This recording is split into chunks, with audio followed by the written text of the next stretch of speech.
పెట్టుబడుల అవగాహనపై రేవంత్ మరియు గిరిబాబు గారు కండక్ట్ చేసే వెబినార్ కోసం ఈ నెంబర్కి కాల్ చేయండి. నమస్తే, వెల్కమ్ టు సుమన్ టీవీ. నేను విష్ణు. ప్రస్తుతంతో పాటు ప్రముఖ stock market analyst Eedara Ramakrishna గారు ఉన్నారు. వారితో మాట్లాడదాం. సార్ నమస్తే. సార్ ఈదర రామకృష్ణ గారు. నమస్తే అండి విష్ణు గారు, అలాగే సుమన్ టీవీ ప్రేక్షకులందరికీ. రైట్. ఈదర రామకృష్ణ గారు, గడిచిన వారం కూడా మార్కెట్లు అప్రత్యేకంగా ముందుకే దూసుకెళ్లడం జరిగింది. సెన్సెక్స్ ఏమో 79,996 వద్ద క్లోజ్ అయింది. నిఫ్టీ ఏమో 24,323 వద్ద క్లోజ్ అయింది. అండ్ ఎప్పటి వరకు ఎక్స్పెక్ట్ చేయొచ్చు అంటారు మార్కెట్లో ఈ వేగాన్ని? మార్కెట్స్ స్టడీగా పెరుగుతూ ఉన్నాయండి. లాస్ట్ వీక్ కూడా మనం చూస్తే 2.3% మార్కెట్స్, అంటే అంతకుముందు వారం 2.3% పెరిగింది. పోయిన నెల అయితే 7% మార్కెట్స్ పెరిగాయి. లేటెస్ట్ వీక్ ఇప్పుడు మనం డిస్కస్ చేస్తున్నాము, 1st నుంచి 5th జూలై దాకా 1.3% మార్కెట్ పెరగడం జరిగింది. అంటే మనము 24,300 దగ్గరికి వచ్చేసామండి. 24,324. అలాగే సెన్సెక్స్ అయితే 80,000 అబోవ్ క్లోజ్ అయ్యింది. మళ్ళీ నిన్న ఫైనల్గా వచ్చేటప్పటికి వీకెండ్లో 79,996 దగ్గర క్లోజ్ అవడం మనం చూసాం. సో మొత్తం మీద మార్కెట్స్ చాలా ఉత్సాహంగా ఉన్నాయండి. అంటే ఆల్ టైమ్ హై రికార్డ్ అనేది ప్రతిరోజు వ్యవహారం అయిపోయింది. ప్రతిరోజు ఆల్ టైమ్ హై, ప్రతిరోజు ఆల్ టైమ్. ఎందుకంటే ఒక్క పాయింట్ ఎక్కువ క్లోజ్ అయినా కానీ ఆల్ టైమ్ హై అనాల్సిందే మనం. సో ఆ ఫినామినాలో మార్కెట్స్ పైకి వెళ్తూ ఉన్నాయండి. అంటే మెయిన్గా మనం చూస్తే ఒక పొలిటికల్ స్టెబిలిటీ అనేది మార్కెట్లో, అంటే ఇండియాలో ఇప్పుడు మనం చూసాం లాస్ట్ 1 monthలో. సో పొలిటికల్గా ఇంకా వర్రీస్ లేవని మనం అనుకోవచ్చు. తర్వాత ఎఫ్ఐఎస్ వెనక్కి వచ్చారు. అంటే ఇదివరకు లాస్ట్ 2 years నుంచి కంటిన్యూస్గా సెల్లింగ్లో ఉన్న ఎఫ్ఐఎస్ కొన్ని రీజన్స్ వల్ల వాళ్ళు మళ్ళీ బ్యాక్ రావడం జరిగింది. సో వాళ్ళు మళ్ళీ ఇండియా మీద ఆశలు పెట్టుకున్నారు. ఈ మధ్యకాలంలో ఏం చేశారంటే లాస్ట్ 2 years కొంచెం వేరే ఎమర్జింగ్ మార్కెట్స్లో, అంటే చౌకగా దొరుకుతున్న మార్కెట్స్లో వాళ్ళు ఇన్వెస్ట్ చేస్తూ ఉన్నారు. లైక్ చైనా మార్కెట్ కావచ్చు, లేకపోతే వేరే బ్రెజిల్, ఇట్లా కొన్ని దేశాల్లో అలొకేషన్స్ చేసుకుంటూ ఉన్నారు. సో ఫైనల్గా మళ్ళీ ఇండియా వైపు దృష్టి పెట్టారని అనుకోవచ్చు. మెయిన్గా ఇండియాని మన బాండ్స్ని ఇంటర్నేషనల్ ఇండెక్స్లో చేర్చడం, తర్వాత ఇంకా కొన్ని కారణాలు, అంటే హెవీ వెయిట్స్ పిఈ రేషియోస్ అంత ఎక్స్పెన్సివ్గా లేకపోవడం. హెవీ వెయిట్ స్టాక్స్ రిలయన్స్ కావచ్చు, హెచ్డిఎఫ్సి బ్యాంక్ కావచ్చు, ఫ్రంట్ లైన్ స్టాక్స్ అన్నీ కూడా పిఈ రేషియోస్ రీజనబుల్గా ఉన్నాయి. ఐటీలో మేజర్ స్టాక్స్ ఇన్ఫోసిస్, టీసీఎస్, అంటే వాళ్ళ ఫేవరెట్ స్టాక్స్ అన్నీ కూడా ఇంకా రీజనబుల్ వాల్యుయేషన్స్ ఉన్నాయి. కానీ మార్కెట్లో కొంత యూఫోరిక్ కండిషన్స్ ఉన్నాయి. అంటే కొన్ని సెగ్మెంట్స్, పర్టికులర్గా ఎస్ఎంఈ సెగ్మెంట్ చూసుకుంటే చాలా హై పిఈ రేషియోస్ మెయింటైన్ చేస్తున్నాయి. మిడ్ క్యాప్, స్మాల్ క్యాప్స్ కూడా ఎక్కువ రేట్లలో ఉన్నాయి. కానీ లార్జ్ క్యాప్ స్టాక్స్ చూసినప్పుడు రీజనబుల్ వాల్యుయేషన్స్ ఉన్నాయి. సో అది వాళ్ళకి అట్రాక్టివ్గా అనిపించింది. సో అందువల్ల వాళ్ళు మళ్ళీ వెనక్కి వస్తున్నారు. లాస్ట్ 1 yearలో మనం చూస్తే 2,30,000 కోట్లు, 36,000 కోట్ల రూపాయలు, అంటే 2,36,000 కోట్లు ఎఫ్ఐఎస్, డిఐఎస్ బై చేయగా దాదాపుగా 1.26 lakh crores ఎఫ్ఐఎస్ సెల్ చేశారు. కానీ ఆ ట్రెండ్ ఇప్పుడు స్లోగా రివర్స్ అవుతుంది.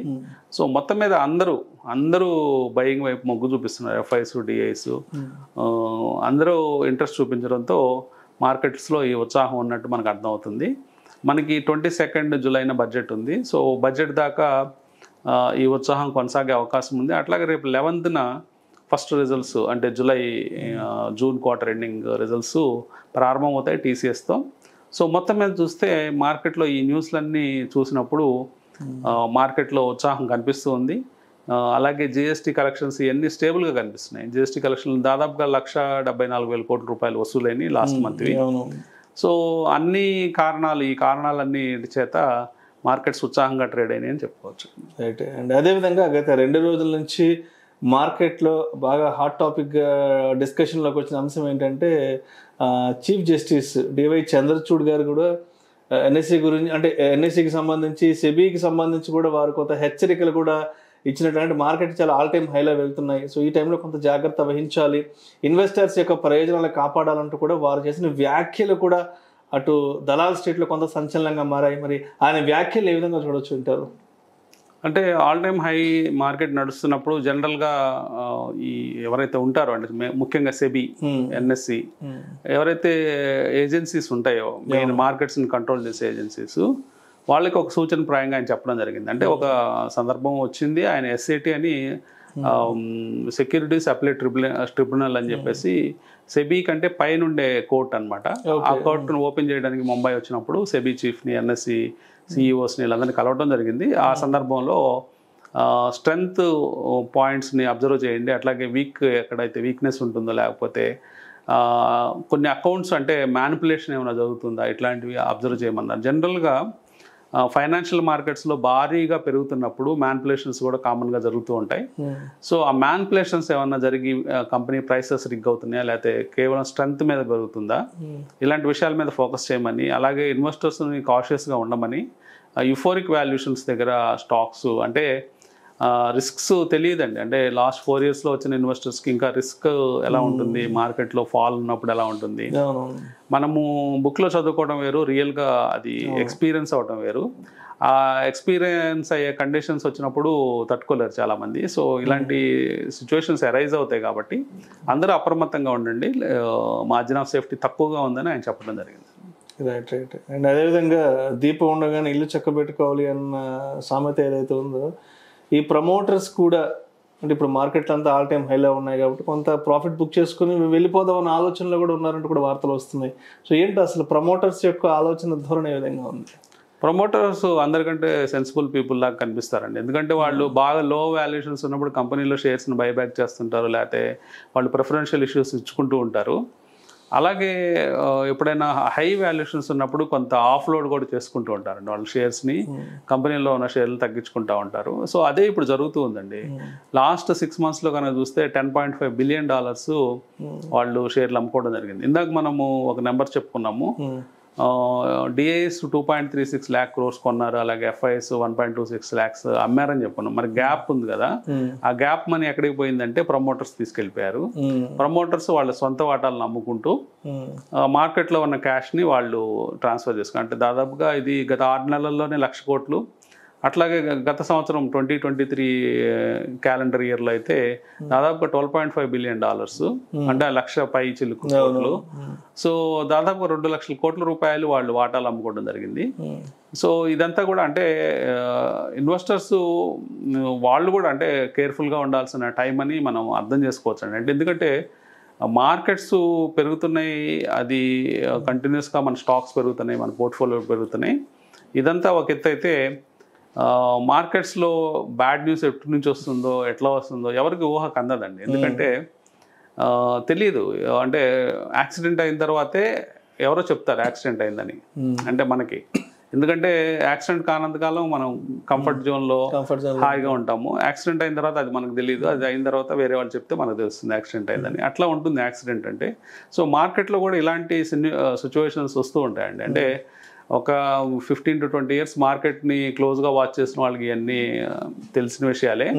కానీ కొత్తగా ఉండే వాళ్ళని ఎందుకు పెద్దవాళ్ళందరూ, అంటే ఇప్పుడు ఈవెన్ చంద్రచూడ్ గారు కానీ ఎవరైనా కానీ సెబీ కూడా కాన్స్టెంట్గా చెప్తూ ఉంది, రూల్స్ టైటన్ చేస్తూ ఉంది, కాన్స్టెంట్గా చెప్తుంది అప్రమత్తంగా ఉన్నాను. ఇవన్నీ ఎందుకు చెప్తున్నారంటే వాళ్ళ మంచి కోసమని మనం అనుకోవాలి. రైట్. అండ్ అదేవిధంగా గడిచిన జూన్ మాసానికి సంబంధించి ఆటోమొబైల్ సేల్స్ ఏ విధంగా ఉన్నాయి, అంటే మార్కెట్కి ఎంతవరకు వెనుదనుగా నిలిచిందంటారు ఆటోమొబైల్ సెక్టర్ గడిచిన జూన్ మాసానికి సంబంధించి? జూన్ మంత్లో కూడా మార్కెట్లో లిస్టెడ్ ఎంటిటీస్లో పెద్ద అగ్రెసివ్ సేల్స్ అనేవి కనిపించలేదండి. మెయిన్గా మనము హ్యుండాయ్ కానీ, లేకపోతే హ్యుండాయ్ కూడా లిస్టెడ్ కాదు, మారుతి తీసుకుంటే -3% సేల్స్ కనిపించాయి జూన్ మాసానికి కంపేర్ టు ఇయర్. ఒక్క కంపెనీ అవుట్ స్టాండింగ్గా కనిపించింది M&M అండి. మహేంద్ర మాత్రం 30% సేల్స్ గ్రోత్ కనిపించింది. అదొకటి 4-wheelersలో మెయిన్గా టాప్గా కనిపించింది అది. కాకపోతే మీరు అన్లిస్టెడ్ సెగ్మెంట్లో చూసినట్లయితే టయోటా వచ్చేటప్పటికి 30% గ్రోత్ రేటు, అలాగే కియా వచ్చి 10% గ్రోత్ రేట్స్ చూపించాయి. కానీ అది లిస్టెడ్ ఎంటిటీస్ కావు కాబట్టి స్టాక్ మార్కెట్తో మనకి ఏం సంబంధం ఉండదు. సో ఓవరాల్గా సేల్స్ అన్లిస్టెడ్ ఎంటిటీస్లో ఎక్కువ నెంబర్స్ కనిపిస్తున్నాయి. అదే 2-wheelersలో కూడా రిఫ్లెక్ట్ అయిందండి. 2-wheelersలో కూడా మీరు చూసినట్లయితే హీరో మోటార్ కార్ప్ ఒకటే 18% సేల్స్ గ్రోత్ కనిపించింది. అలాగే బజాజ్ ఆటో, అలాగే టీవీఎస్ మోటార్స్, ఈ రెండు కూడా 7-8% ఉండిపోయినాయండి. అదే అన్లిస్టెడ్ ఎంటిటీస్లో Honda motorcycles and scooters India limited ఏమో దాదాపుగా 60%, అట్లాగే సుజుకి 13% గ్రోత్ చూపించాయి. సో మొత్తంగా చూసినట్లయితే అన్లిస్టెడ్ ఎంటిటీస్ బాగా పర్ఫామ్ చేసాయి, లిస్టెడ్ ఎంటిటీస్ కొంచెం కాంపిటీషన్ని ఫేస్ చేస్తున్నాయని మనం అర్థం చేసుకోవచ్చు. ఓవరాల్గా మ్యూటెడ్ సేల్స్ అని చెప్పుకోవచ్చు అండి. ఓవరాల్ నెంబర్స్ మనం కంపేర్ చేసినప్పుడు ఒక మ్యూటెడ్గా నెంబర్స్ కనిపిస్తున్నాయి. ఈ మ్యూటెడ్ నెంబర్స్ ఎందుకు కనిపించాయి అంటే కారణాలు మనం చెప్పుకుంటే జూన్లో కూడా హీట్ వేవ్ ఎక్కువ ఉండటం, అంటే ప్రజలు నార్త్ సైడ్లో చాలా హెవీ హీట్ వేవ్ ఉండటంతో ప్రజలు చాలా మంది బయటికి రాలేదు, అంటే వాళ్ళ పర్చేజెస్ కూడా పోస్ట్ పోన్ చేసుకొని ఉండొచ్చు. అట్లాగే మేలో కొంచెము ఏప్రిల్లో ఎక్కువ సేల్స్ చూసాము.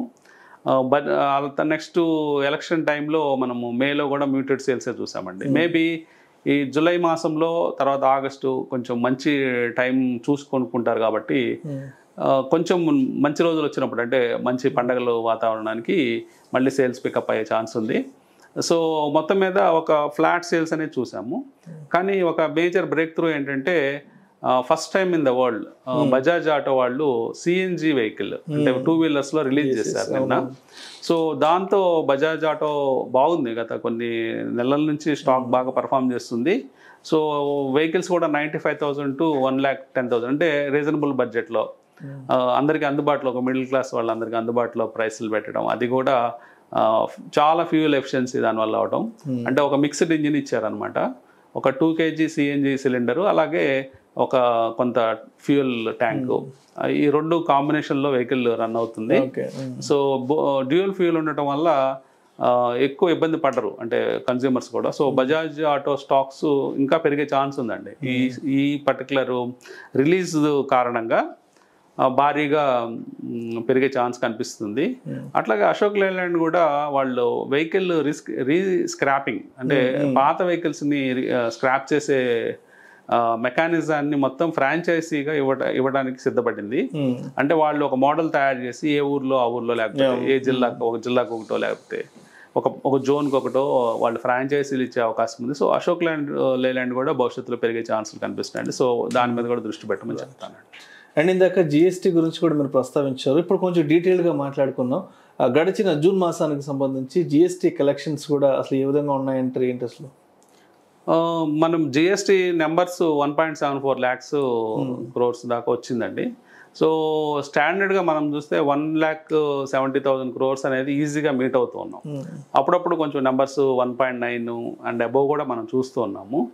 సో జిఎస్టీ నెంబర్ స్టేబుల్గానే ఉన్నాయని మనం అర్థం చేసుకోవచ్చు అండి. మొత్తం మీద ఈ జిఎస్టీ నెంబర్స్, అలాగే మనకి మెయిన్గా హెచ్ఎస్బిసి నుంచి పిఎంఐ ఇండెక్స్ నెంబర్స్ కూడా వచ్చాయండి. అంటే 60.5 రికార్డు నమోదైంది.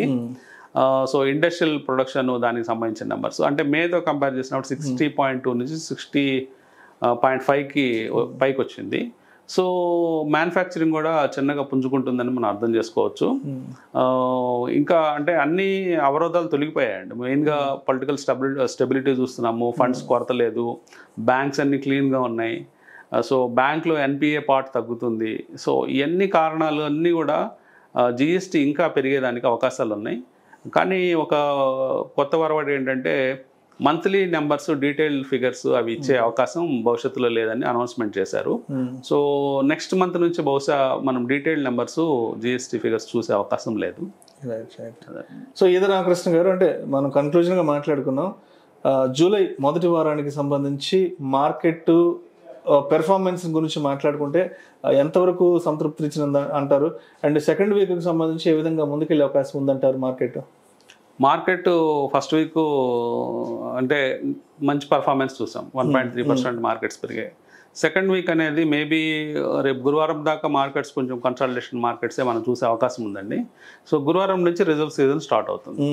సో రిజల్ట్ సీజన్ స్టార్ట్ అయితే ఫస్ట్ వచ్చే కంపెనీస్ అంటే ఒక 2-3 ఐటీ కంపెనీస్ కావచ్చు, లేకపోతే ఒక 2-3 ఫార్మా, లేకపోతే హెవీ వెయిట్ కంపెనీస్ అంటే ఆటోమొబైల్ రంగం నుంచి, లేకపోతే వేరే సిమెంట్, ఏదో ఒక కొన్ని కంపెనీస్ వస్తే ముందు అర్థమవుతుంది ఈ సీజన్ ఎలా బిగిన్ అవుతుంది అనేది. సో దాన్ని బట్టి మార్కెట్ క్యూస్ తీసుకునే అవకాశం ఉందండి. సో మెయిన్గా ఐటీ ఇండెక్స్ పర్ఫార్మెన్స్ మనం క్లోజ్గా వాచ్ చేయాల్సిన అవసరం ఉంది ఈ వీక్లో. So once TCS, Infosys results out అయితే దాన్ని బట్టి మార్కెట్స్ ఫర్దర్ క్యూస్ తీసుకునే అవకాశం ఉందండి. సో మనకి మేజర్గా జూలైలో మనకి 3rd వీక్ తర్వాత మనకి 22nd బడ్జెట్. ఈ లోపల కొన్ని రిజల్ట్స్ వస్తాయి. దాదాపుగా 11th నుంచి మొదలైతే 22nd లోపలే దాదాపుగా మనకి టాప్ కంపెనీస్లో ఒక 20 కంపెనీస్ రిజల్ట్స్ చూస్తామండి. సో ఈ రిజల్ట్స్ని బట్టి మార్కెట్ బిహేవియర్ ఉంటుంది. ఓవరాల్గా చూసినప్పుడు మీకు లిక్విడిటీ సమస్య లేదండి. కావాల్సినంత లిక్విడిటీ మార్కెట్లో ఉంది. మనం ఎస్ఐపి లాస్ట్ ఇయర్లో చూస్తే యావరేజ్ ఎస్ఐపి 16,000 కోట్లు యావరేజ్ అంటే ఎవ్రీ మంత్ యావరేజ్ 16,600 కోట్ల దాకా యావరేజ్ వచ్చింది ఎస్ఐపి ద్వారానే.